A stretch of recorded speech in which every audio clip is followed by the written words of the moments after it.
ముప్పై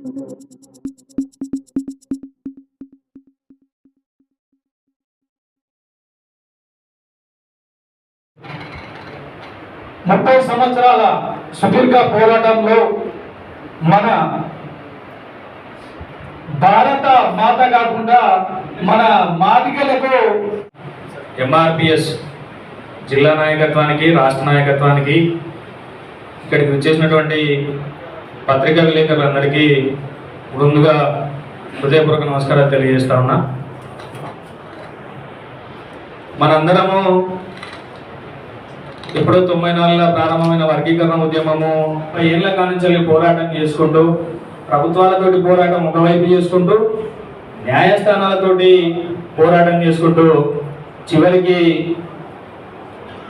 దళితులలోనే మనం పెద్ద కులం, జనాభా పరంగా పెద్ద కులం, కానీ అందరికంటే ఎక్కువ వివక్షను అనుభవించింది మాదిగలు. అన్ని రకాల వివక్షలు అనుభవించింది మాదిగలు. ఉన్న దళితులలోనే మళ్ళీ వివక్షలు అనుభవించినటువంటి జాతికి ప్రయోజనాలు చేకూర్చడానికి, రిజర్వేషన్ల ద్వారా ప్రయోజనాలు చేకూర్చడానికి 30 సంవత్సరాల పోరాటాన్ని నడిపి లాస్ట్కు ప్రభుత్వాలతోటి, కోర్టులతోటి పోరాటం చేసి సుప్రీంకోర్టు తీర్పు ద్వారా జాతికి విజయాన్ని అందించినటువంటి మందకృష్ణకు సన్మానము, అది కూడా మొట్టమొదట మన గన్పూర్లో అంటే నిజంగా మనందరం సంతోషించాల్సిన విషయం. ఎందుకు మన అన్న మందకృష్ణ మాదిగ గారు వాళ్ళు 30 ఏళ్ల పోరాటంలో ఎన్నో అవమానాలు పొంది, ఎన్నో ఇబ్బందులు ఎదుర్కొని మరి అలా ఏబిసిడి వర్గీకరణ జరిగే విధంగా పోరాటం చేసి దాన్ని సాధించిన వ్యక్తి. అట్లాంటి వ్యక్తికి మరి మన జాతిలోనే మొట్టమొదటిగా పద్మశ్రీ అవార్డు వచ్చిన వ్యక్తి అంటే మందకృష్ణ మాదిగ గారు. అట్లాంటి వ్యక్తి మన వరంగల్ వాసుడు కాబట్టి మనందరం కూడా ఎంతో గౌరవపడాల్సిన విషయం. కాబట్టి ఇట్లాంటి వ్యక్తికి ఈ సన్మాన కార్యక్రమం జరగాలంటే మనందరం కూడా ఈ మామూలుగా ఇట్లా జరిగితే జరగాలి. ప్రతి ఊళ్ళో కూడా ఒక పండుగ వాతావరణం జరగాలి. ప్రతి ఊళ్ళో కూడా మాదిగ పల్లెలు, ప్రతి ఇంట్లోకి వెళ్ళి అందరూ కూడా కుటుంబ సమేతంగా మరి స్టేషన్ కనుక రావాలి. అట్లా చాలా మంది ఇప్పుడు చెప్పిళ్ళు. ఇవాళ చాలా మంది రాజకీయంగా జరగడం తిరిగే కాదు, తెలంగాణ రాష్ట్రమే కాదు, ఇవాళ యావత్తు భారతదేశం ఈ కార్యక్రమాన్ని చూస్తామని కూడా ఈ సందర్భంగా నేను విజ్ఞప్తి చేస్తున్నా.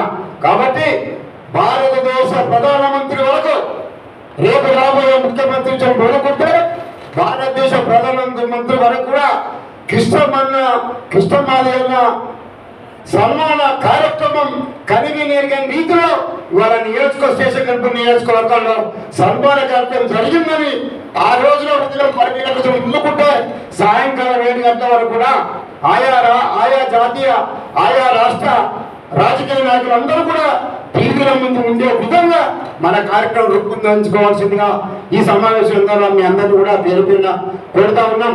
అయితే 18 తారీఖు వరకు అన్న సన్మానము విజయవంతం మనం కళలు కానీ ఆ కళలు నెరవేరేదాకా మీరు అందరూ కృషి చేస్తారని ఆశిస్తూ, మరి ఎప్పుడు ఏ పిలుపునిచ్చినా కానీ ఆ పిలుపుని మన్నించి మీరు ఒక 18 రోజులు పార్ట్ టైం అనుకోకుండా ఫుల్ టైం జాతికి అన్న 30 సంవత్సరాలు చెప్తే 3 రోజులు కేటాయించిన ఈ విజయవంతం చేయగలుగుతామని మనస్ఫూర్తిగా మీ అందరినీ కోరుకుంటూ, పెద్ద మనసుతోటి ఎవరు పిలిచినా ఎవరు విలువలేదు అనుకున్న అన్ని ప్రజాప్రతినిధులు రాజకీయ పార్టీలను పక్కన పెట్టి రాజకీయ పార్టీలకు చెప్పుతో కొట్టినట్టు చేసే విధంగా ఈ యొక్క సన్మానము కనీ విరిగి ఎదగని రీతిలో ఉంటుందని చెప్పి మరి అందరూ కూడా మన ఎంఆర్పిఎస్ నాయకులు ఆశ్చర్యం ఏంటంటే అన్న టైం ఇచ్చిండు, దీన్ని ఎట్లా చేయాలి, మరి ప్రజాప్రతినిధులు అంతా రాజకీయ పార్టీలకు ఒత్తాసు పలుకుతారు కదా, ఈ సన్మానం ఏడైపోతామని భయపడుతున్నారు. ఈ నియోజకవర్గంలో ఉన్న ప్రతి ఒక్క అగ్రకులాలను కూడా మరి ఇన్వైట్ చేసి ఆ ప్రోగ్రామ్ ను సక్సెస్ఫుల్ చేయాల్సిందిగా కోరుతున్నాం. అదేవిధంగా 2 విషయాలు చెప్తా.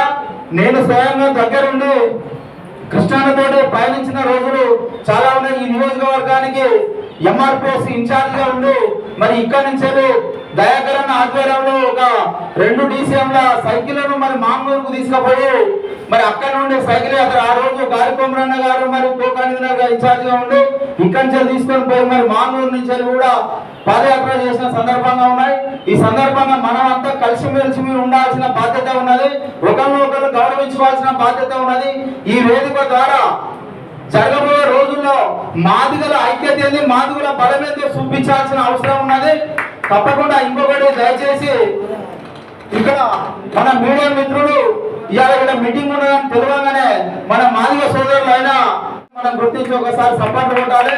ఎందుకంటే ఎవరు రాకున్నా నా జాతి ఇవాళ ఏదో ఒక ముందడుగు ఐక్యత కోసం ముందడుగు వేసిందని చెప్పి మరి ఈ ప్రోగ్రామ్ ను వాళ్ళు కండక్ట్ చేసుకొని దాన్ని ఓన్ చేసుకోవడానికి ప్రయత్నం చేస్తా ఉన్నారు.